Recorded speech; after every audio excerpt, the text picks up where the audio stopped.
इसको जादुई बीज भी कहा जाता है। अस्सलामुअलैकुम वरहमतुल्लाहि वबरकातुहू। उम्मीद है कि आप सब खैर आफियत से होंगे। मैं तबीब अनस हमीद और आप देख रहे हैं हकीम अनस हमीद यूट्यूब चैनल। आज की हमारी वीडियो ये जादुई बीज जिसको तुखम कोंच के नाम से जाना जाता है, इसके अफ़ाल और अफादियत के मतलब बात करेंगे। तो नाजरीन, वीडियो शुरू करने से पहले अगर आप हमारे चैनल पर न्यू हैं तो चैनल को सब्सक्राइब करना मत भूलिएगा, ताकि हमारी हर न्यू आने वाली वीडियो का नोटिफिकेशन आपको मौसूल हो सके और आप इससे इस्तिफादा हासिल कर सके।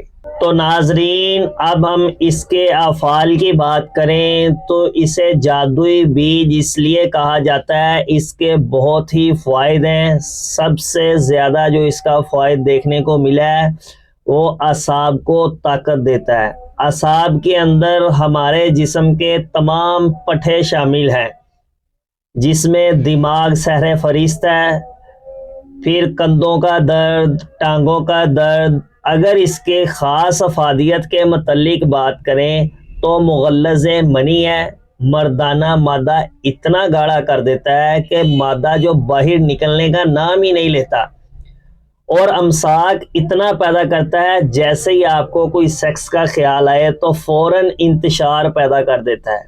इसके अलावा वो लोग जो राशा की बीमारी में मुब्तला है, यानी जिन लोगों के हाथ और पाँव वाइब्रेट करते हैं, कपकपाते हैं, हाथ और पाँव के अंदर जो है वाइब्रेशन पैदा हो जाती है और वो अपने आप को कमज़ोर फील करते हैं, उनके लिए तो ये बीज किसी जादू वाली दुआ से कम नहीं है। इसके अलावा वो मर्द हजरात जिनको मर्दाना बांझपन यानी जरासीम के ख़राब होने की वजह से होती है, ओलिगोसुप्रीमिया जिसमें जरासीम की तादाद कम होती है, ट्राइटोसुप्रीमिया जिसमें बेशतर जो जरासीम होते हैं उनका जिस्म ख़राब हो चुका होता है, उसकी वजह से नाकिस हो जाते हैं, एजोसुप्रीमिया जिसके अंदर जरासीम की जो तादाद है वो बिल्कुल सिफर हो जाती है।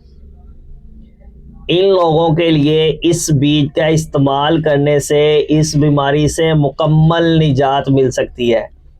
इसके अलावा जरियान, सूरत अंजाल, मर्दाना कमज़ोरी और मादा गाढ़ा करने वाली अद्वियात में इसका इस्तेमाल कसरत से किया जाता है।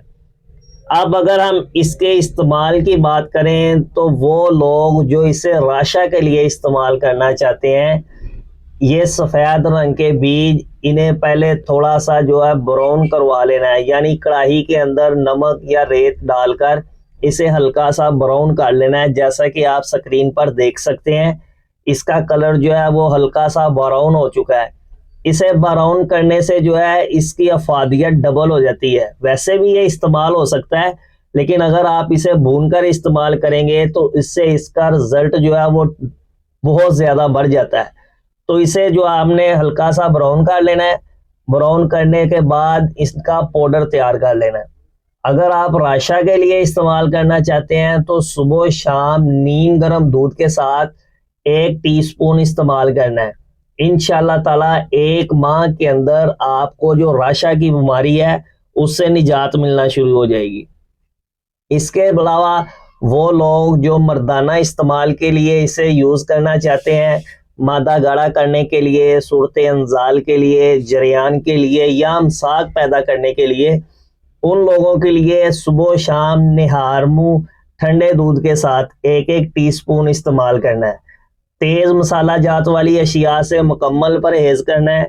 इंशाअल्लाह ताला चंद दिन के इस्तेमाल से ही रिज़ल्ट मिलना शुरू हो जाएगा।